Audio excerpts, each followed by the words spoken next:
If you're a neurodivergent person struggling with health issues, but also someone who's passionate about spirituality, it can be kind of frustrating to be in between the two worlds. And this has been hitting me a lot lately, to the point where I randomly got this huge, like almost channeled insight where I thought, science is spiritual. I even posted it on my threads, and I actually got a lot of people who agreed with me, which I didn't expect. But basically, I posted that science is spiritual because, humans didn't create it. So being passionate about health and wellness and also spirituality makes me feel like I have to choose between one or the other belief. In terms of neurodivergence, until like maybe the past couple of years, we've decided to over-control ADHD, that autism only looks one way, that it's on the far side of the spectrum, let's say, and that, it's a deficit and it's something that we have to control, and it's a quote unquote problem. And then on the spiritual side of things, I think a lot of spiritual people believe that neurodivergence isn't exactly real, that it's more so an indication of being psychic, or that you are just very highly sensitive. And for me, first of all, let me just say, I think it's 100% real. I think, of course, we would have a spectrum of different, like, neurodiversity to the point where some people would feel very divergent to what is considered typical. But the thing is it gets really frustrating because I just realized whether it's more scientific or spiritual is not a good question. I don't think it's about if it's one or the other. I think they kind of run parallel. I think they're kind of, well, parallel, but also kind of intertwined in the same. First of all, it is true. Humans didn't create science. We did not create this world. We did not create the nature and the treatments and our bodies and how they work. A greater power did.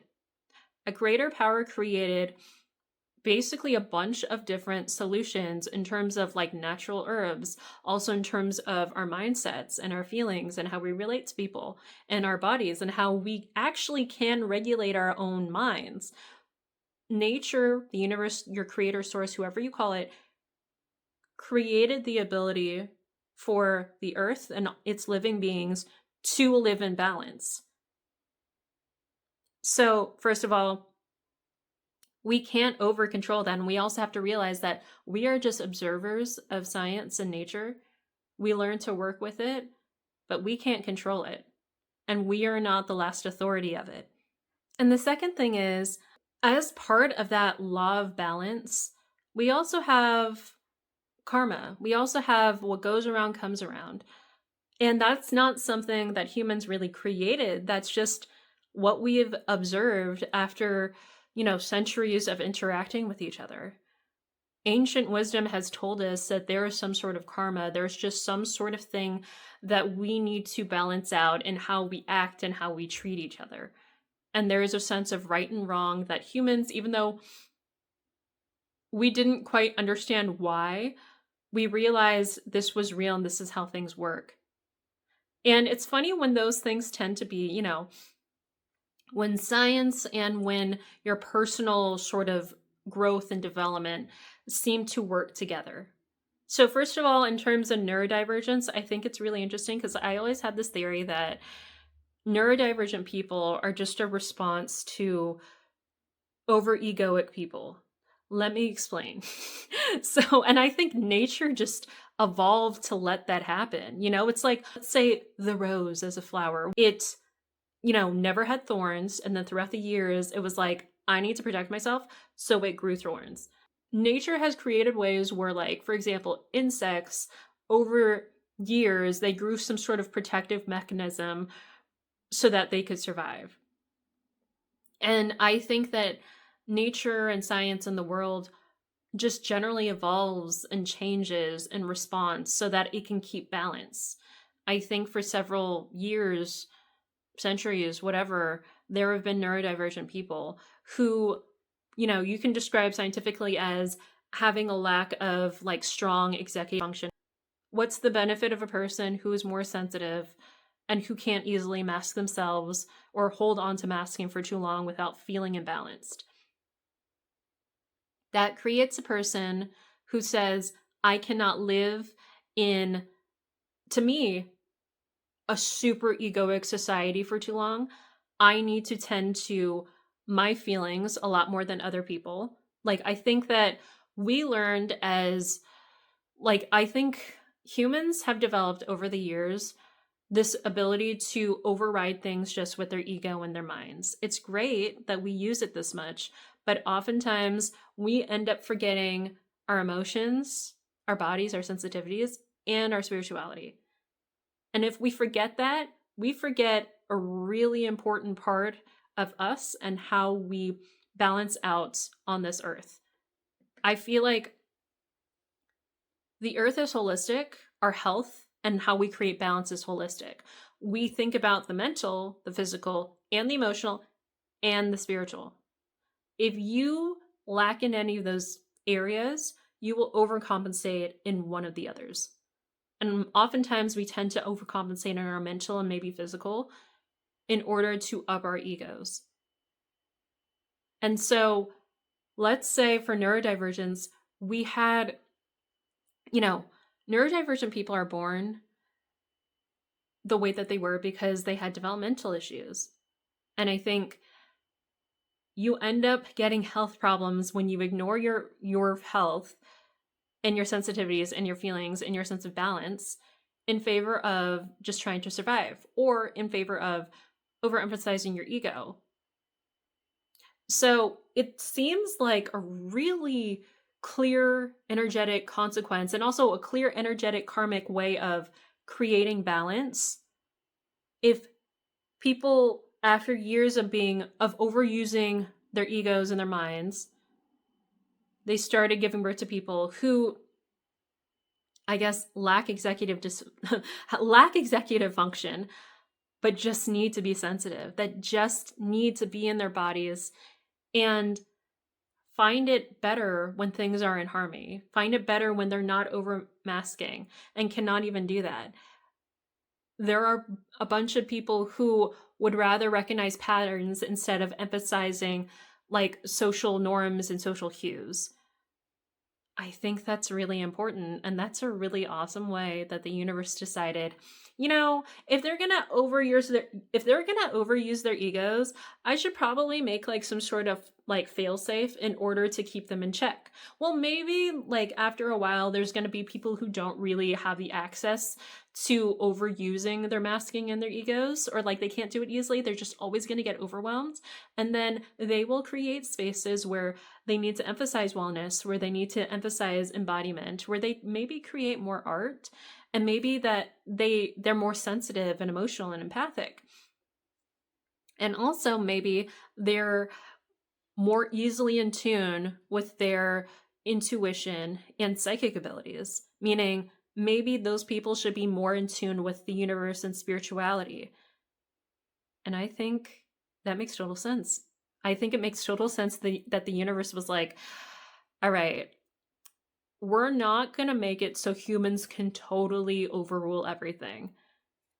The universe, source, things beyond your mind, and you as a person and your ego are an important part of the universe's dynamic and how to create balance. If you forget that part, you will try forever to use your own ego to override everything and to try to win at everything and to try to control things. You may come up short or at least unhappy or incomplete. Why are you incomplete? Because you didn't balance out the other aspects of the world and life. You just emphasized one part of you. So that's why it is really important to note that you can't rely on just one part of you for your health. And the science of that is literally within nature and how it made the world. And it's really clear. It's really clear that the universe was like, we need to maintain balance. And this is how they're going to do it, and they have their emotions. So they're going to listen to their emotions. They also have like, sensitivities. They have nature. So they got everything. They'll be fine. And then humans turned around and they were like, but how do I use this ego though? But I really want to learn how to use this ego. But I can't, but I really like this part. So I just want to use my ego. And then they forget everything else. And then they're like, why am I not happy? I used a lot of my ego. And yeah, so basically I wanted to talk about that. I know that that's such a long sort of like convoluted like explanation of why neurodivergence exists, but like I feel like there is such purpose in being the type of person who is really stimulated and sensitive and tunes into things outside of them and needs, grounding and the ability to not be super in their head all the time. I think that's wonderful, actually. I also think that we have underestimated how much our bodies really just tell us naturally what we need. We're always overemphasizing the ego, but most of life, most of nature, how we are in tune with nature will also give us truth and give us balance. It's funny how over the years, without even really realizing it, we have developed these little idioms. Like, I need to get something off my chest, which if you're into the chakras and spirituality, that literally means something's going on with my heart chakra and my emotions and I need to express myself. Or like I'm sick to my stomach. So something is making your solar plexus, your sense of self, and I guess your identity and ego sick. And I think now there's a lot of spiritual people who believe that like a lot of it's energetic, and if you just balance out your heart chakra and your solar plexus chakra and whatever, then your diseases will go away. And then there are people on the super health and science side of things who are just like, it's really dumb that you say, there is that energetically you can heal yourself. Like something is physically happening to you. Like it makes no sense at all that anything beyond just us as humans and what we understand is going to help things. Well, okay, that's not all of science. That's some of how health works. A lot of scientists and a lot of people in health do understand that beyond. And those are the people that we need to work with. And those are the voices we need to elevate more. So the thing is we can't affirmations our stomach issues away. But also, we can't just throw a bunch of medications and even supplements at our stomach and still live our lives emotionally erratic or over controlling or with a really controlling ego and think that just some pills will heal our bodies. You have to balance both. Imbalance can be seen in more than just what is physical. You could see it in disease, in your body, in nature, in something rotting, but you can also see it in when someone emotionally reacts to abuse. You can see it when someone does not know how to regulate their nervous system. You can see it when someone feels sad when something happens, or they feel so sad that it falls into ongoing sadness to the point of depression. You can see it when someone has been manipulated or abused for so long that they feel anxious in their body all the time. We see this imbalance in nature in more than just physically what's happening that we can see in our bodies. So I just feel like it's important to look at that and to see why your body has the wisdom. I think that spirituality is great because it allows us to really understand our connection with ourselves, with our higher power, and with our purpose. But also, it allows us to build more boundaries and be self-reliant. But also, I do feel like we can get into, I guess, what they call spiritual bypassing realm when we don't see what's right in front of us manifested in the physical. We need the spiritual part of us. We also need that practical part of us. We need more spiritual people to bring down that spiritual wisdom on earth so we can spread it so more people balance out their spirituality and sort of the emotional trauma that they've dealt with. I just think that, okay, bringing it back to neurodivergence, I think that as a neurodivergent person, like I have found that like being like, I think that a lot more people now, which is awesome, are picking up on the fact that like science is spiritual. That also just everything beyond science, everything practical, whatever we're doing with our egos, if you like, step back, you look and you see everything we're doing, everything you're doing, your purpose is spiritual in a way. And when we think of it spiritually, we can let go of just controlling things with our egos. We can also let go of thinking that we need to do too much, that we have to do so much, that we have to put so much pressure on ourselves. Inherently, as much as we push ourselves, we also will find the way if we work with the universe. If we work with nature and create balance, I think that we'll find the more efficient way, but also like the real path to how to do things and step into our purpose and how to balance out people.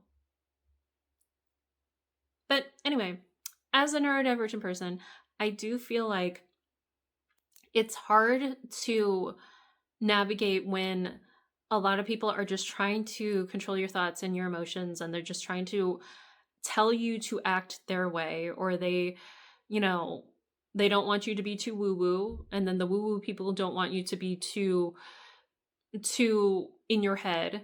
And I just think we gotta have everything. We gotta be all, like, we get to have all the things. Okay. Well, anyway, for my neurodivergent people as well, and this is for everyone, but really just for my neurodivergent people as well, I know that I keep hyping us up and I keep saying like, oh my God, we have superpowers, we're so important, we have purpose, but I think that's important to say so that we feel like we can tap into what we're here for and what we can use it for. If you have people who are really sensitive and overstimulated, that can be used in a lot of really great ways. Also, let me just say that not every neurodivergent person will feel overwhelmed to the point of needing more help or whatever. Like, a lot of us have naturally learned to work with our neurodivergence, and it hasn't been so debilitating as it is for others. So, very valid. But anyway, this was just like a huge mind dump and things that I need to get out. And I'll be making more videos based on just me interacting with spirituality and how I am tapping into the spiritual things that are helping me connect to myself and balance myself out. So I will say I am into the chakra healing. I am getting into sound healing. Which I think is a beautiful sort of like, it's a beautiful sort of like intertwining of what I feel is spiritual, and like music I feel is very spiritual, and what is physical. Like I feel like there are studies that say that sound healing actually regulate your nervous system.